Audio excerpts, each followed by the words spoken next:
I'm Chef Leslie Durso, and if you're like me, you love to travel and to eat locally. But I'm here to tell you, you don't need a passport for it. All you need is a fork. Welcome to Around the World in 80 Plates.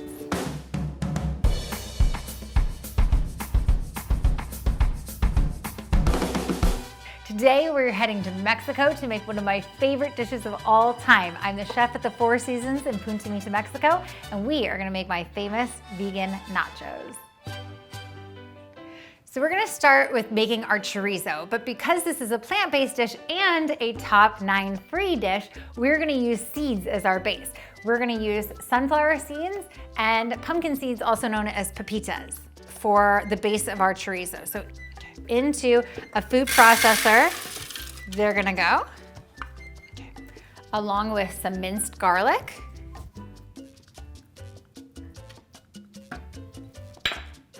chopped onions, some sun-dried tomatoes. Now for the sun-dried tomatoes, you wanna make sure that you're getting the dried ones, not the ones packed in oil. Now for our spices, we're gonna use some chili powder, some cumin, and just a pinch of cayenne that you can adjust depending on how spicy you like it. And then we're gonna do a big squeeze of lemon.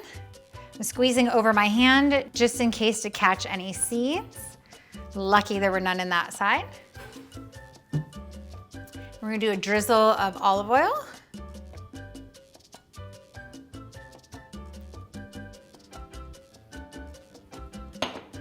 And one big pinch of salt. Okay, lid on, and we're gonna give it a couple quick pulses. Do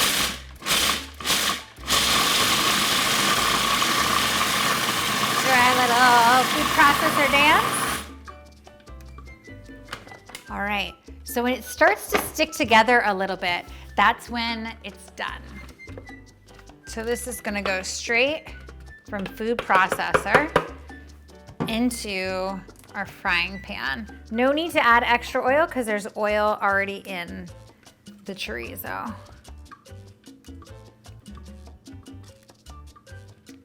And we just want to heat it up and get a little bit of a crisp on it.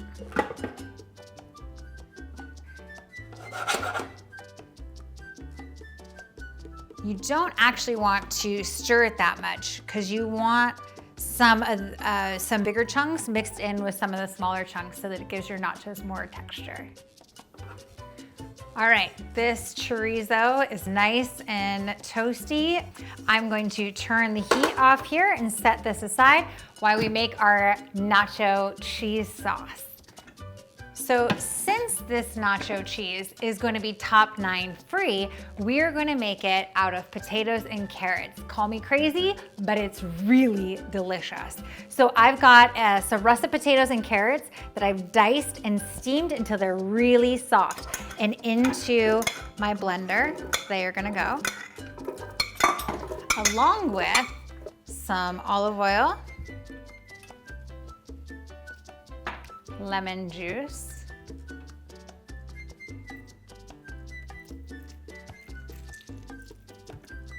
and now for our spices. We're gonna use a bunch of nutritional yeast. This has a really delicious, nutty, cheesy flavor to it. It's packed with vitamin B12 and makes everything delicious.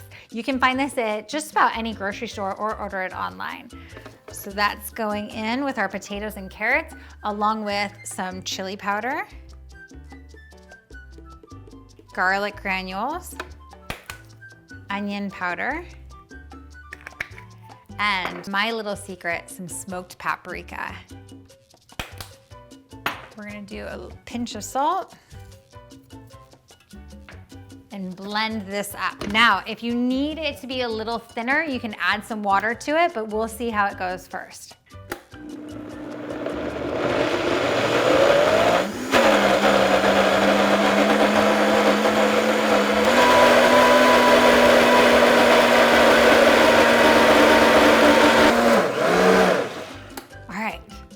Is nice and smooth.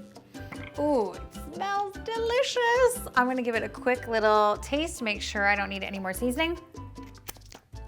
Oh, perfect. I love it. Okay, so now let's assemble our nachos.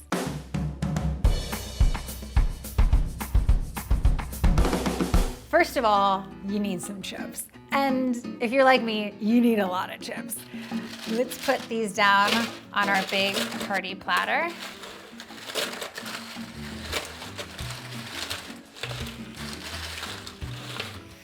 You want a nice layer of chips. You don't want to pile them too high or else all of those amazing ingredients aren't going to get down underneath. So that's a good amount. Next up, we're going to do stewed black beans because why not? And we're just going to sprinkle these all over our chips. Next layer is our seed chorizo that we made. That's gonna get sprinkled right on top of our beans.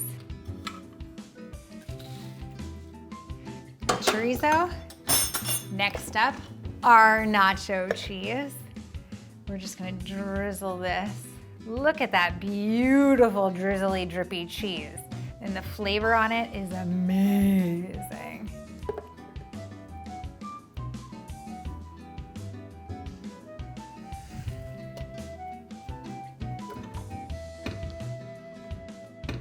Next up, we're gonna cover our chips with some pico de gallo, which is just chopped tomatoes, onions, cilantro, and jalapeno.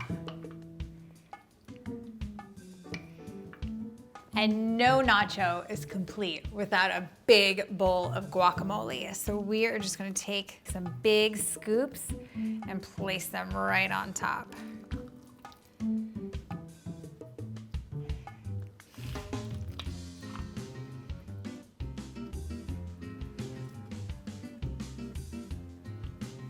For a little bonus flavor, we're going to add some lime wedges. And look at that! Look at those amazing nachos. I mean, I could eat this entire tray, but don't worry, I'm gonna share.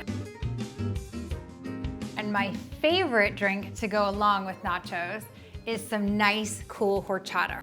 Horchata is made from rice milk and cinnamon and usually some dairy, but this is my dairy-free version, which I will gladly share the recipe with you, and it's so tasty. And so perfect with my nachos, which I'm digging in right now. You gotta get the perfect bite with the cheese and the chorizo and the guac and the pico.